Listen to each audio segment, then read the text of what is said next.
Welcome to the After the Show movie podcast, brought to you by your hosts, Ascully and Cidtalk. We're addicted to movies. Are you? Hello, hello, hello. Welcome, Cidtalk. Welcome to the greatest show on Earth. That's a unexpected claim. That's a high bar we have to reach now. Can it be disproven or proven? I don't know. So is it scientific? I don't know. Probably. Probably yes. But it definitely is the greatest show on Earth. Subjective. What's the before? What were we talking about? The before the after the show discussion was this movie. My heartburn. A little bit. You know, that I'm going to eat what gives me the heartburn, even though it gives me the heartburn. Yeah, you're looking at some bread that you know gives you heartburn. Yeah, homemade bread gives me heartburn. I'm still going to eat it. You're staring right at it going, yeah, I could just eat heartburn tablets and then eat the bread. Correct. This is the personality that I live with. It's the opposite to my personality. Absolutely the opposite. We have established, yes. I'd be like, never show me that bread again. Don't even look at it. And I'm like, yeah, but heartburn's not that bad. I mean, it's terrible and torturous, but come on, it's homemade bread. That's it. That's the before the after the show. It is. So let's get on with the greatest show on Earth. Aye. All right. It's Thursday, December the 19th. Almost Christmas, Cidtalk. Aye. And this is after the show, number 870. So Merry Christmas to everybody out there. Because you won't hear from us again until after Christmas. If you do Christmas, if not, then just happy whatever. If you don't, then fuck you. What? Oh my God, that's rude. No. Well, it is. No, if you don't do it, then just enjoy your life. Whatever, however you can.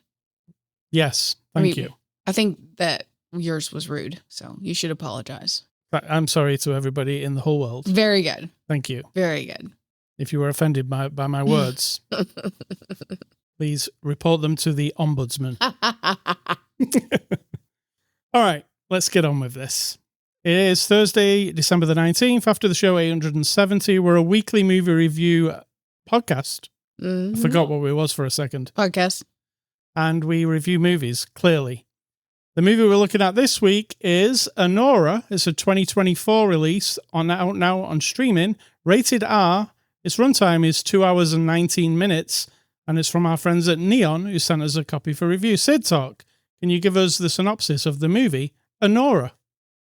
A young woman sort of fighting to make a life. Excellent. And there's criminals. I think they're criminals. There's prostitution-ish. Exotic dancing. And that's it. I don't know how to synopsisize this one. All right, I'll synopsisize it then. This is the one off the box. Anora, a young sex worker from Brooklyn, meets and impulsively marries the son of an oligarch.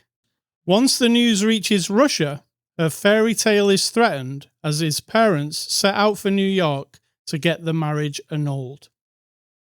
Yes, we should say Russian oligarch, because that's where we looked it up. What oligarch means: a very wealthy person who profited from the fall of the Soviet Union. So the dad of this young man is one of those wealthy, powerful, we're not going to say criminal because we don't know, but there's implications, right? Yes. He marries a young woman that he meets at a strip club, and she's the escort lady, and impulsively marries her. And then we don't see I don't fully understand like the powerful reason why they don't want him to be married to her. I get it. He's married to what appears to be a prostitute. It makes the family look... He's a troublemaker. He's a loser. He doesn't have a job. He's the billionaire son. You know, he's that kid, the bratty kid.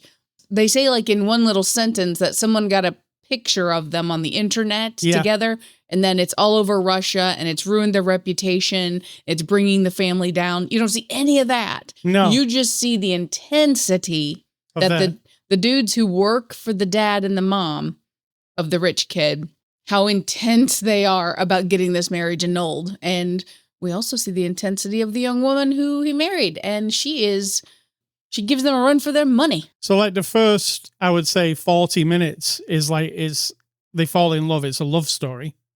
And there's a distinct part in the middle of the movie where it cuts to the guy. What's he called? Toros. Yeah, the fixer, basically. The guy who babysits for the And that's son. where you kind of look at the screen and go, okay, from this point onwards, this isn't going to be so lovely. Yeah, it seemed like, oh, dangerous. Because the love story is quite nice at the beginning, even though it's kind of fucked up in a way. It feels like it's not a love story because every time he wants her to stay again, she, of course, asks for more money, and he's like, okay, and he's very impulsive. You said it's like a effed up Pretty Woman. Yes, it's like Pretty Woman if it had a little bit of an edge. And he's like, I want to pay for you to have a whole week with me, and she goes along, she does that. And then it turns into a marriage. And then it says it's a comedy here, a romantic comedy. And it is funny in parts, right? You know what's really funny to me? The Russian henchmen. Yes. They're a bit bumbling. The keepers, so the guys who are supposed to come and find the son and get her and take them and get this annulled, they're not hapless, but then at some point they are physically fighting with her and she kicks one of them in the face. And after that, he's pretty much useless. I would say they're unprepared for this scenario. Correct. And maybe they're not like criminals because they don't really go to the darkness, do they? No. And I said to you, when this film's all said and done, it's not a violent film, hardly at all. There's a lot of swearing and angry gesturing and stuff, but it's not a film where people shoot each other in the head or, there's a massive... It feels threatening. Yeah, more it does than it definitely is. feel very threatening. I thought at any minute somebody's going to die, right? Mm-hmm. As soon as it started to kick off, I was like, this is going to be a bloodbath. It feels like that type of movie, but it isn't that type of movie. It's a bit more complicated than that. And it's complicated. What I would say it is, though, and it's a thing that I said about the movie Uncut Gems, which is one of the most unnerving movies I've ever watched. Like, you're sat there and people are talking over each other and it's all very natural, like real life, like people yelling at each other, and it starts to kind of tighten you up. Like you feel like, oh my God, this is a tense situation. This movie, as soon as it starts going the tense way, it doesn't let up for about 40 minutes. It's just these awful people dragging her around in this car. Yeah. Yelling all the time and just being rude and disrespectful, and it's just kind of horrible, right? It's really... The one guy is the particularly rude. Yeah. And once that, it just keeps going, and it's like moment after moment of like, where somebody's trying to tow his car away and he's just getting all an idiot. Yeah, there's a lot of scenarios where you're just like tense on the edge of your seat. Is this guy going to snap at any second? Because he is pretty highly strung. Yes. And he doesn't like it when it doesn't go his way. So I was like, somebody's not coming out of this. It's like yeah, I felt like we were going to get a body in a trunk at some point, but spoiler alert, there was not. No. And that's where the movie completely surprised me, because it's not it's not like something Tarantino would do, even though it kind of is, especially the ratcheting up the tension, really, really realistic dialogue going on. Feels like you just sat in the corner of a room while something's happening, the whole thing. Yeah.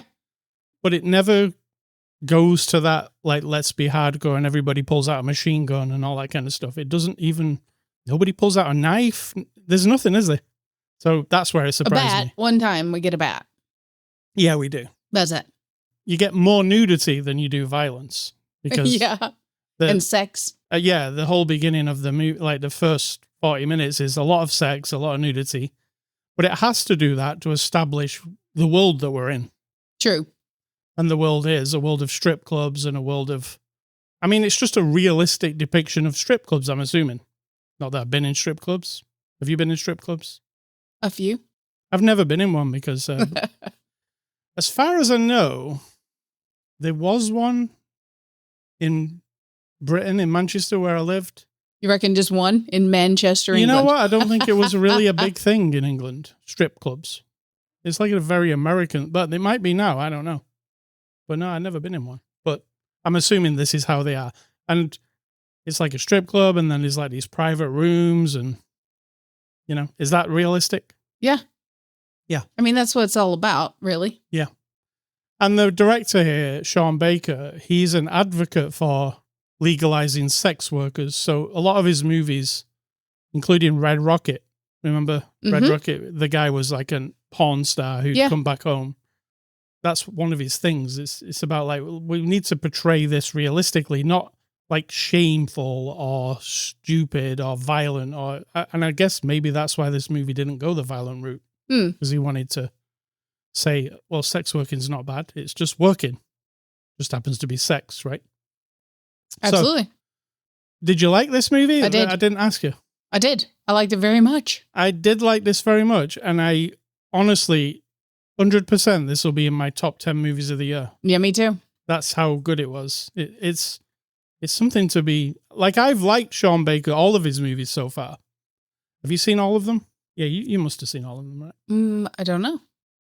There'll be like a Red Rocket, Florida Project, Tangerine, and this one. What was Tangerine? It's the one about... Maybe you didn't see that one. It's a transgender one. I don't think so. The one that was filmed on an iPhone. I don't think so, no. Well, if you like Sean Baker's work, I think you might like that one. I don't know how I've seen it and you haven't, though. Good question. Yeah. Maybe I've seen it on one of those cable streamy channels, you know? Oh, maybe.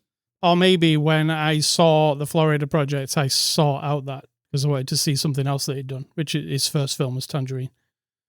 So, yeah, it's a really excellent film. Probably not for everybody because it is very realistic and very sex orientated, right? True that. Some people will be offended by what goes on, I think. But it's not really that much that goes on, is it? Even in terms of sex scenes. You see some nudity, but it's not. You see a boner at one point, I guess. In a pair of pants. In a pair of pants. Yeah, yeah, not even like explicitly bonerized. Yeah, it's not like it's not going for like super explicit sexual stuff, but it does give you the vibe of a strip club at the beginning for sure. What little you know of it, apparently. Yeah, what I know of it is from GTA and any other film that had a strip club. The Sopranos. Was that realistic of a strip club? Theirs was more like TV-ish, movie-ish, you know what I mean? Yeah. Kind of like a caricature. The Bada Bing. And not that I'm an expert. I'm just saying. You sound like you're more of an expert than I'm not an expert. I'm just saying. Yeah. So how did you feel about the love story between the two main characters? I didn't feel like it was a love story. So you characterize it as that. And if the box says that, that's fine. But it was more like... Because you're not sure about her, right? So we see her in the beginning, how she operates, how she does her job. Good. She's very persuasive with the men in the club. She gets right to the point, but she's also very respectful. And, you know, she says what they want to hear and she does what they want, but she's also sort of disconnected, right? She's not fully in it. You see her looking off into the distance. She kind of signals to her friend who are both having some sort of sexual thing with a dude at the same time, but it's like that's not happening. And she blows a bubble gum. Yes, yes. And so as we progress with this young man who keeps offering her money and can you stay with me for a week? And then she's like, this will cost you this much money. You have to consider she's just doing this for the money. And then there's no real big overt dun dun dun. She's fallen in love with him. It's more kind of like you're not sure if she's just going along for the ride because he offers to marry and she's like, are you kidding? Are you sure? And then because then you would think, well, once I'm married to you, if you really are this billionaire kid, because she's at his mansion and he's throwing big parties and he bought her a mink coat and all this kind of stuff. So then you're still got to be thinking, is this just still her job? And this is like the big payoff and she's going to be the rich wife and, you know, or is he cracking through something, you know, her sort of hard exterior of, you know, what she's built up. Yeah. Can't really tell. So to me, it didn't feel like a love story. That didn't feel like a love story, but the other one did. Yeah. So spoiler alert. There's a parallel love story of sorts going on. Yeah. That one I immediately, because the way this other guy kind of picks up on how tough she is, but he's like a thug and he just sort of watches her. I mean, she is like a force of nature. She is a force of nature and he's impressed and he's also worried for her, this thug who's supposed to actually contain her. You know, so it's sort of a mixed matched pair, but I didn't feel the love story. I felt the struggle of a person who was like maybe tired of her life. Yeah. And trying to find something else. So, see, what's interesting is the guy who, Ivan, who she gets married to, when it comes down to it, she doesn't know how dangerous his family is, I guess, and he does, right? He understands what his family is. So when the men come to take him and to get the marriage annulled, he just runs away. Yeah. Leaves her like he doesn't care or like he's, fuck this, I'm out of there. I was like, is he out of there because he knows that they're going to hurt her? Or is he out of there because he knows that he's busted? Like he just has to go home. Or now. they just does it. So the guy, yeah, I think. Or is he a loser? Or yes, what? Yeah. I think he does it every time. They never say that he's married other women, but obviously he's caused much trouble in this family in the past. Yeah, because he's pretty like what we see of him with her. Well, we see him having sex with her a lot. And then we see him like kind of getting lovey-dovey with her. I don't know if she's falling for him or what. Like, I can't tell. Like I was saying, yeah, you gotta keep in mind that she might be not. Like, there's also like, because it shows you this long montage of them having fun in air quotes. To me, it looked like horrendous, but hey. Yes. It was like running around hotels, jumping in boats and pools. And yeah. It was all very like crazy. Like, and she did this with him for a week. Looked pretty horrible. Yeah, but I mean, maybe I was thinking when he asked her she was thinking, I kind of like this lifestyle. Mm-hmm. So I could go along with this to have that. You know, you're never really clear, are you? At all, ever, where she is with No. that. When it does say a love story from Sean Baker, yeah, the love story part, I don't feel love. Because it's more... I don't think that's the love story, is what I'm saying. Yeah, I don't know if... It's the other one. Yeah, I don't even know if that is the love story. It is. You think? Yes. That's the love story. Right. Is her falling in love with herself kind of thing? I was thinking more of herself. Yeah. Like I understand, like after this experience, I now know who I am. Or I'm going to figure it out. And how to be. Like, don't let people be fucks like that, dragging me around and... True. You know? Yeah. Because she really gives them, like, that she's not an easy captive. No. All right, let's get on to the cast. Mikey Madsen plays Annie/Anora. She likes to be called Annie, not Anora. What do you think of her? I don't even know. She's amazing. Absolutely amazing. Like, you don't have this movie without how she is. Everyone's good, but she absolutely really amazing. Goes far and beyond. Absolutely. She does everything, including that pole dancing she was doing. Did you have to learn that? She did learn it, and she designed the dances and everything. I saw in the credits anyway. I didn't know that ahead of time. But. Yeah, that looked crazy. There's so much on her for this movie. It doesn't work without her, does it? Yeah, great. She's been up for she's up for lots of awards. This won the Palme d'Or at Cannes, so that's like the best picture overall of the Cannes Film Festival. I didn't see all the films of the Cannes Film Festival, but I can see why people would like this movie. Absolutely. Would you call it a crowd pleaser? No. Like I wouldn't. Like a very specific crowd pleaser, I think.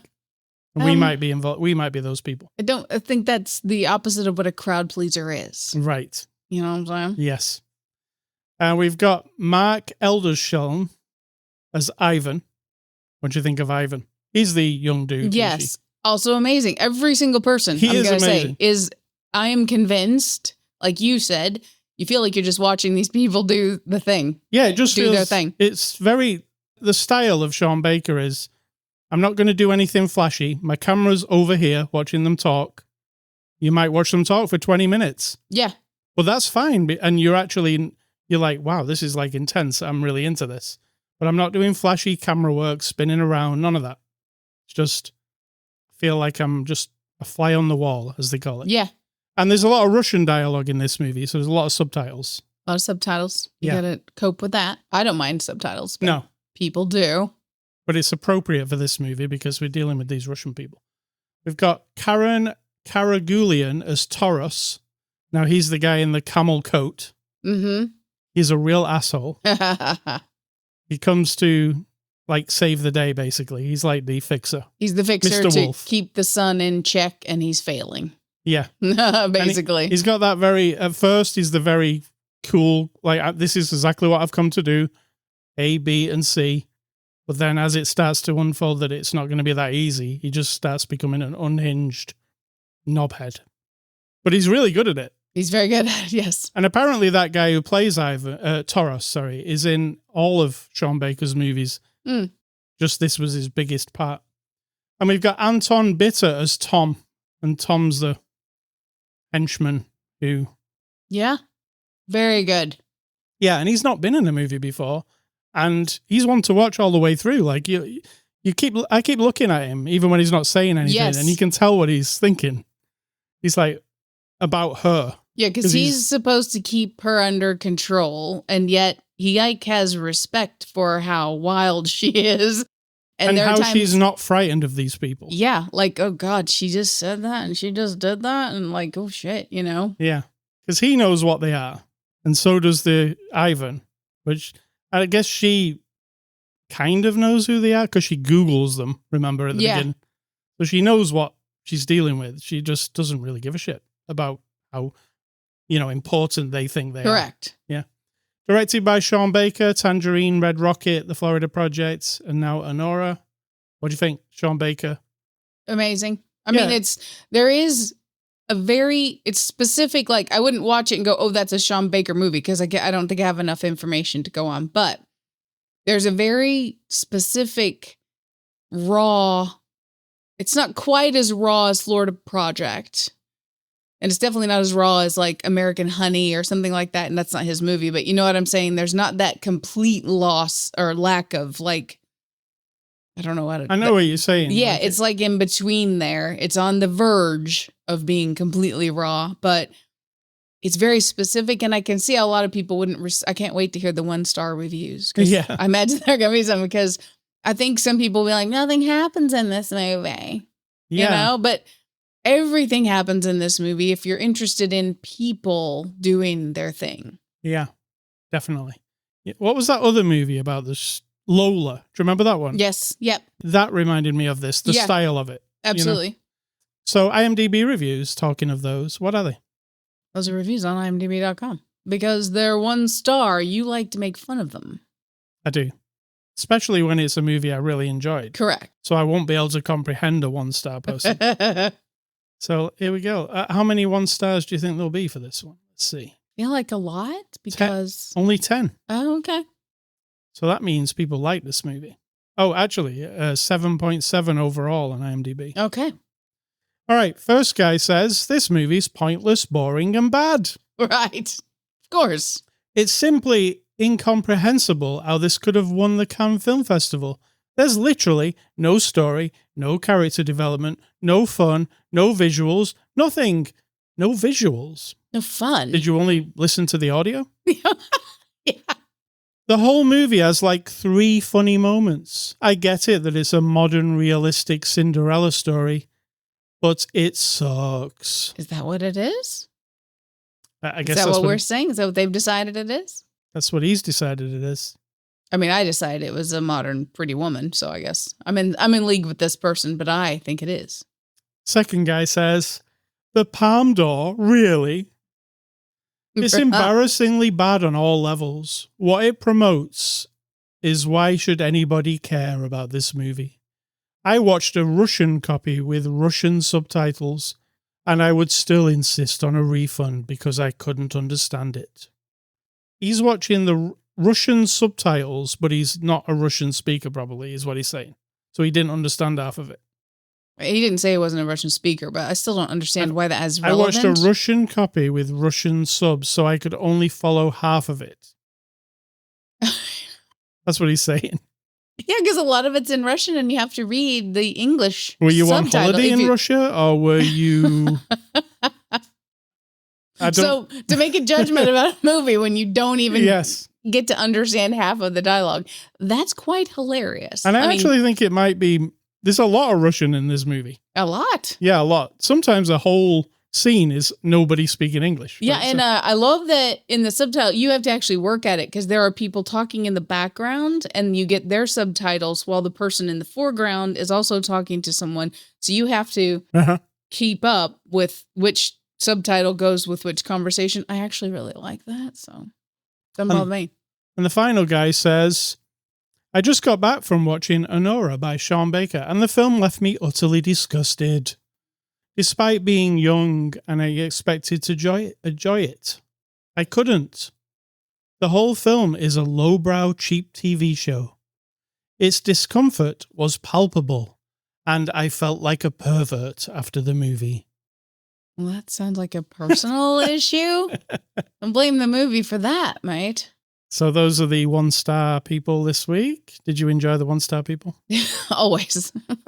It's enlightening. All right, so we didn't see any extras because we watched streaming. It's actually out now on streaming, came out this week, so you can see it now. And let's give this movie a score. I'm giving Anora a 9 out of 10. Woohoo! Me too. I'll just be straight up. I'm giving it a 9. It's one of the movies you'll watch and you'll be like, movies are the shit. I love movies. Yes. That is how I feel. Yeah. You know me. Yeah. So, yeah, we'll give that one high marks, and it'll definitely be in my top 10. Where? I don't know. I put all my movies for the year into a spreadsheet this week. Excellent. I love a good spreadsheet. What I do is I just go, these are the ones I liked, and then I put them in order, and I'm having a hard time putting them in order because there was a lot of good movies this year. There was a lot. Yeah. We'll do that next week, the top 10 of the year from me and you, and our worst movies of the year. Absolutely. Which won't be this one. So thank you to Neon. Next week, we're looking at the movie Joker Folie à Deux. Folie à Deux. Joker Folie à Deux. Listen to my French accent. It's very good. I have to. Yes. So yeah, we'll look at that next week. And movie recommendations. I'm going to give you Florida Project, which is another movie by Sean Baker that is awesome. And Mikey Madsen, who was in this movie, Madison, was also in Tarantino's movie Once Upon a Time in Hollywood, which I really love that movie. You did. I need to see it again. I've only seen it once. It's the only Tarantino movie I've only seen once. But she's in that one as one of the Manson family. It's awesome. I love it. Cidtalk, what are your recommendations? Our recommendations are going to be very holiday related because guess what? It's the holidays. Yeah. It is Christmas time. And so I'm going to just give you the standards, the things I'll be watching this week, including Rudolph the Red-Nosed Reindeer, in which Santa and everyone is a complete asshole. And if you don't know what I'm saying, watch it with actual grown-up eyes and you'll be like, what a dick. But I even had a 7-year-old come up to me the other day. We had it on the TV and she said, why is everyone mean to Rudolph just because his nose is red? And I'm like, girl, you and we have the same question. So there's that. So re-examine that one. There's also Frosty, just a little dopey thing. And these are the old ones, by the way, from back in the day, 60s and 70s. Yes. We have Charlie Brown Christmas, Wizard of Oz, Elf, of course. And I'm going to throw an extra one in there. It's a Wonderful Life. Those are all ones that I watch. I'll throw an extra one into your list. Love Actually. Oh, yeah, you love that one. Yes. The best Christmas movie of all time. Not correct. It is in my eyes. Elf's pretty close behind Elf's very good. Yeah. Come on. Elf also, is a fun Violent one. Night. Which is... I'm not advocating that people watch Violent Night for Christmas. I really like it as a alternative to the... How about Bad Santa? Also Bad Santa. Very funny. You love Bad Santa. It's so funny. Also, Terrifier 3, a nice Christmas movie for all the family. We're not recommending Terrifier 3 for Christmas. I mean, it is not a Christmas happening. movie. Well, it's that's fun my recommendations just because it's fun. All right, Ascully stuff. I've been playing Final Fantasy Remake, Final Fantasy VII Remake on the PC. Cidtalk, did you see any of this game? Just the hair, the floppy hair. Yeah, you actually knew what it was. Only because of the hair. But you're not a non-gamer type and you know what Final Fantasy VII is. Well, I'm married to you. Yes. So I don't have a lot of choices when it comes to familiarizing myself with video games. In fact, I'm playing one right now. Yeah. I mean, you like the city building type games. Correct. So Final Fantasy VII, it's, big, huge Japanese RPG. It's been out for a while on the PlayStation 5, but it's finally come to the PC. And I've waited that long to play it. The sequel is out in January. So I thought I'd play this now. And then in January, I can go straight into the sequel, which is Final Fantasy Rebirth. So it's Final Fantasy VII remade. They've kind of changed the story somehow. I'm not familiar with the original game. My friend is, who bought this game. I'm playing it off his Steam thing.